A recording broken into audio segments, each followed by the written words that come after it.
in Acts chapter 2. I want you to just look at that. Acts chapter 2. We'll start reading in verse 42. I just want to explain and get a feel for what that early church was like. And I've shared these verses before. Acts chapter 2 and verse 42. It says this. It says, they devoted themselves to the apostles' teaching and to the fellowship and to the breaking of bread and to prayer. Everyone was filled with awe, and many wonders and miraculous signs were done by the apostles. All the believers were together and had everything in common. Selling their possessions and goods, they gave to anyone as he had need. Every day they continued to meet together in the temple courts. They broke bread in their homes and ate together with glad and sincere hearts, praising God and enjoying the favor of all the people. And the Lord added to their number daily those who were being saved. I gotta ask you something. Do you literally want to be a part of a movement like that? You sure? I mean, think this through. I mean, would you want to be a part of something like that first church? I mean, because think about it. What it says was that they would gather together daily at the temple. You really want to be a part of that? Where you're at the church every day, gathering with the other believers? I mean, it talks about how they opened up their homes to one another and they would have meals together. I mean, you really want other people in your house, breaking bread, having communion with you, biting into your family time? You sure you want that? It says they were selling their possessions as everyone had need. As anyone had need. You want to be a part of that? You seriously would want to be a person that says, okay, I don't own anything anymore. What's mine is yours. If someone's in need, hey, I'll sell one of my cars. We'll just have one car. You don't have any, I'll sell. You really want to be a part of that where you would let go of your own possessions, everything you've worked so hard for, to say, you know what, someone else is in need? I'm going to give to them. And as I bring up, things around the world and go, man, here's some brothers in need over here, brothers in need over here. And you just say, oh, okay, yeah, I can sell my house. I'll just rent for a while. I'll just do it. You really want to be a part of that? I mean, think this through. You want to be a part of a movement like that? Where you're that intimate with so many people that even your stuff isn't your stuff anymore?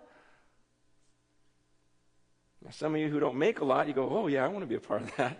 And, but what about the others? It's just one of those things, man. Are you that type that you go, you know what, I want to feel that sense of awe. I want to be part of this movement, where everyone just goes, man, this is nuts.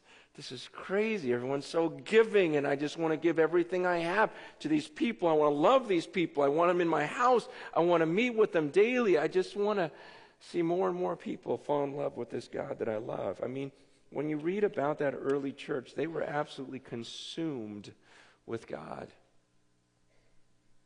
Do you want to be a part of that? And if so, it starts with prayer. Man, I read that and I go, you know what?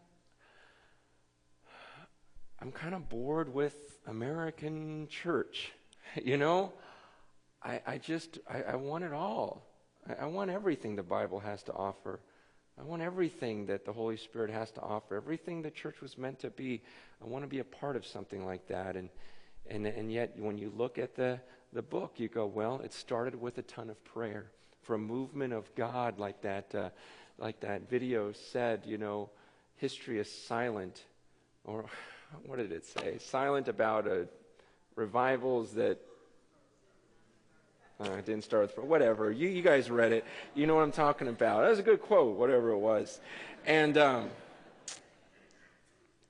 it just, anything great starts with prayer, where you come before God. Not telling him what to do. Not saying, God, here's a plan. I want you to do this. But really just come before God and saying, God, I don't know what your plan is. I just want you. Whatever will bring you most glory, I'm asking you to do that. I'm begging you to do that. Is that what you want? Are you completely surrendered where you say, okay, God, whatever that is then, I just want it to be of you because I'm tired of me. I'm tired of what I can produce. I'm tired of what people can produce. I got to have something supernatural in my life. It starts with prayer. When something great happens to you, okay, or something completely tragic happens to you, Jamie, when something crazy happens to you during a day, who's the first person you call? Your wife. Good answer. Okay. Yeah, if something tragic, it's like, man, I got to talk to Terry, right? For you, I don't call her. But, it's like, I got to talk to Terry. Something great happens. I want to talk. Why? Because, why do you call her? You want her to share in all your experience. Why? You love her. Good job. Good answer.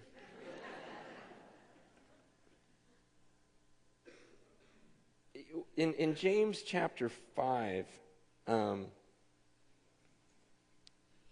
whole point of prayer here, as I can see it, is it's the idea of when you're in love, whenever there's good news, there's bad news, the first person you want to tell is the person you're in love with. If you're crazy about him. And really in prayer, that's what it's about. That's why in James chapter 5, as we finish up the book of James, it says, is any one of you in trouble? Verse 13, he should pray. Is anyone happy? Let him sing songs of praise. Anyone sick? Have him call on the elders of the church to pray over him and anoint him with oil in the name of the Lord.